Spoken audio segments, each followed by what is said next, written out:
Salut à tous, on est de retour. On est de retour avec... C'est un sujet qui vous intéresse. Et en même temps, on va parler du coaching.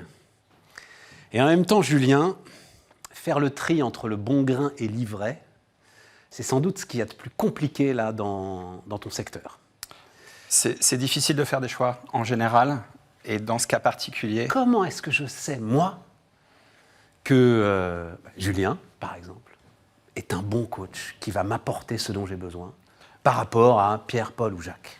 À quoi est-ce que moi, qui peux être ton client, je dois m'intéresser? Quelles sont les questions que je dois te poser? Alors en fait, moi je commence avec un type de personne. Il faut qu'elle soit prête. Si elle se pose encore les questions, je les rencontre et je leur dis... Mais prête à quoi? Je ne sais pas de quoi. Elles sont prêtes en fait à sauter le pas. Alors, vas-y. Elles sont prêtes en fait à sauter le pas en se disant « j'en ai marre, j'en peux plus de là où je suis.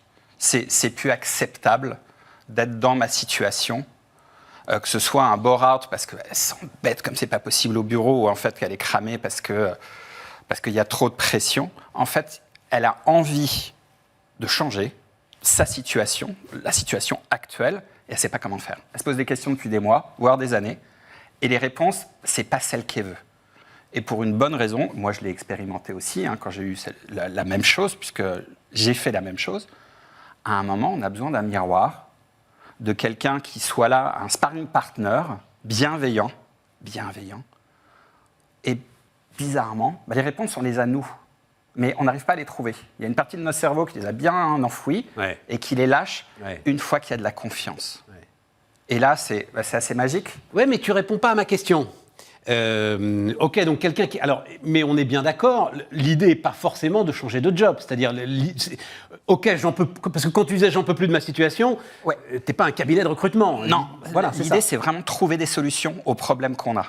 Ça peut être de changer de communication, une meilleure productivité, plus de confiance en soi, retrouver finalement qui on est. Parce que quand on est rentré dans le monde du travail, peut-être à 25 ans, et à 40, on n'a plus les mêmes aspirations. On a eu des enfants, on a eu un mariage, on a eu des soucis, on a eu plein d'expériences. Et puis à un moment, on n'a plus les mêmes goûts.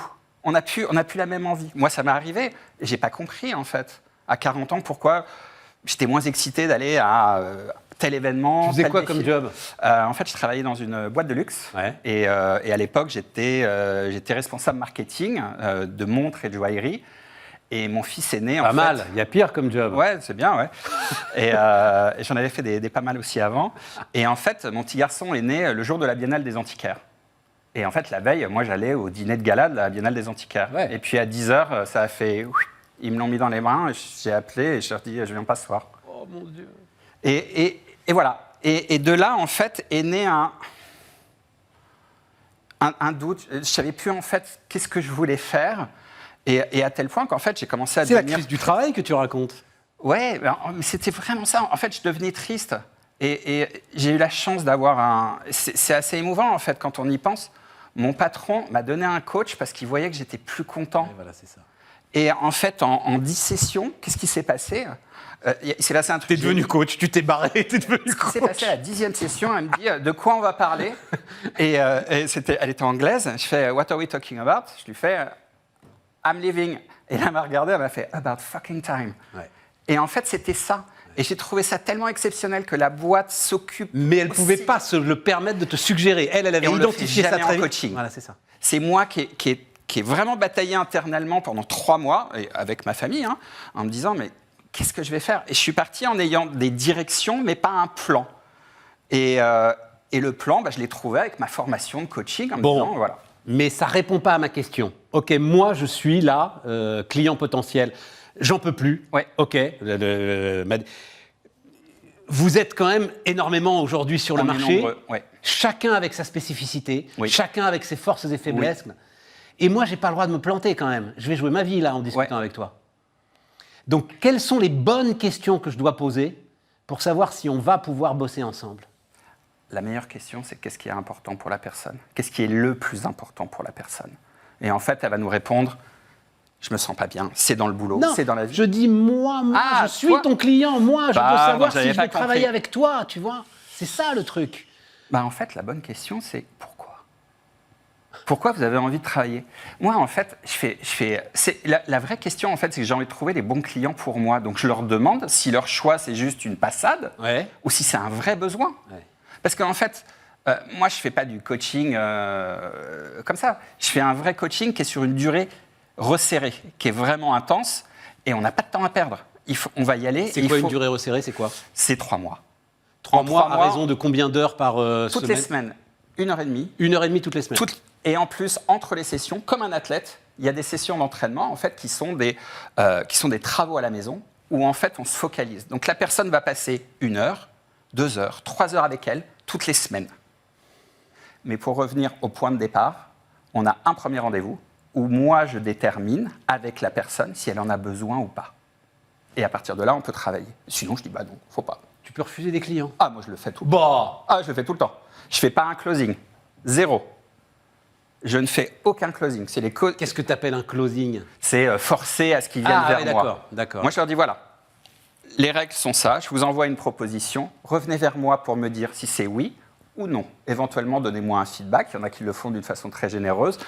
C'est trop rapide, je me pose encore les questions. Et voilà, mais je ne travaille jamais avec des clients pour les forcer. C'est un de mes 3 objectifs. Est-ce qu'il y a parce que donc c'est ton cabinet, tu es tout seul et tout. Oui. Moi, aucun problème, j'adore ça. Et puis, de toute façon, c'est comme ça que le travail se structure aujourd'hui et qui va se structurer de plus en plus. Néanmoins, quand tu as développé une méthode, est-ce que tu n'as pas envie de grossir, de prendre des gars avec toi, de leur inculquer cette méthode et de pouvoir commencer à faire un vrai business parce que c'est un peu fragile quand même, le business des indépendants, j'en sais quelque chose. Ouais, ça marche bien. Donc, ça marche bien, mais pourquoi? Ça marche bien parce qu'à un moment, c'est avec des entreprises que tu arrives à travailler. Parce que s'il faut aller chercher les clients un par un, c'est quand même compliqué comme job. En fait, moi, je fais comme je viens du marketing, je fais un gros travail de branding. Donc, j'écris dans Forbes, je fais partie de la Harvard Institute of Coaching, etc. Donc, je publie beaucoup. D'accord. Donc, ça, c'est un bon critère, tu vois, par exemple. Donc, il y a un vrai truc de crédibilisation, mais aussi avec un vrai ton de voix. Ouais. Je suis très direct, bienveillant et très direct. C'est pas pour tout le monde. Est-ce que, enfin, d'une manière plus large, est-ce qu'on traverse une crise du travail aujourd'hui en ce moment? Sincèrement, je vois des trucs t'étais vraiment complètement dedans, toi? Tu penses? Vraiment. Il y a un truc qui est vraiment intéressant. Il y a la tranche 40-50 ans où il leur reste la moitié de leur carrière encore. 25-65, ils sont à 40, il reste la moitié. Et en fait, ils n'ont aucune idée de ce qu'ils vont faire. En tout cas, ceux qui viennent me voir. Et ensuite, il y a une autre... Nos parents en avaient plus, tu crois, des idées? Oui, ils étaient dans un... Je sais pas. Ils étaient installés dans... C'était... voilà, on a toujours fait ça. Mais là, il y a un vrai truc. Et puis, ça s'accélère. Et puis, il y a les jeunes qui montent de plus en plus vite aussi. Et puis, il y a une autre type de clientèle qui s'est réveillée, je dirais, fin 2021. Au sortir du Covid, c'est 27 ans, en fait, je me suis planté. C'est pas ça que j'aurais dû faire. Et je sais pas quoi faire. Et c'est génial. C'est vraiment super c'est génial. Excitant. Pour l'économie française, je suis pas sûr que ce soit génial, mais pour toi, ce soit génial. Pour eux aussi, c'est bien. Ils trouvent enfin ce qu'ils veulent faire. Ils s'emmerdent dans un job digital ou truc comme ça, et finalement, ils ont envie de faire ci ou ça. Et puis, ils se lancent. Il y en a beaucoup, en fait, qui se lancent aussi. Ils montent leur boîte, et ils s'associent dans des startups. Ils font de nouvelles choses, et ils s'éclatent bien. Une fois qu'on a passé ces 3 mois avec toi, il faut de temps en temps des piqûres de rappel ou tu nous as remis d'aplomb, enfin t'es en mode orthopédiste ou t'es en mode kiné? Voilà, c'est-à-dire on a eu la bonne chirurgie qui fait qu'on peut repartir à courir ou au contraire? Non, c'est ça. Le truc, moi, il n'y a pas de gourou, c'est-à-dire qu'on finit le truc, on sait qui on est, on a lâché ce qu'on avait besoin de lâcher, et c'est vraiment important de le dire, ça ne sert à rien d'appuyer sur l'accélérateur si on n'a pas lâché les freins. Donc, et lâcher les freins, les gens, ils ont peur, parce qu'ils ne savent pas. Et à la fin, vous avez une direction ou des directions. Quand on est dans la voiture et qu'on ne sait pas à quelle sortie on prend ni où on va, on reste sur l'autoroute et ce n'est pas terrible. Donc, en fait, la solution, c'est quoi? Savoir qui on est, c'est une boussole. Et la boussole, elle marche pour tout, pour faire des choix. Et ensuite, on a une direction, donc on sait où on va. Donc, c'est pas normal de s'ennuyer. Parce que des fois, on se dit, mais c'est un peu normal, je suis au bout, etc. Et tout. Non, il faut refuser ça. Après, en fait, j'ai pas de jugement. Que ce soit normal ou pas, c'est la personne, pour elle, en fait, c'est plus acceptable. C'est ce avec quoi tu as commencé, absolument, très justement. C'est pas toi, en fait, qui est le juge, c'est celui qui vient te voir, qui va être le juge de ce dont il a besoin. Moi, mon job, c'est de répondre aux besoins de la personne. C'est vraiment ça. Et c'est un challenge, et moi, c'est ça que j'aime bien. En fait, c'est ça que j'aime bien. Julien Fortuit, donc, comme son nom l'indique d'ailleurs. Cabinet Julien Fortuit. Voilà, allez voir ça.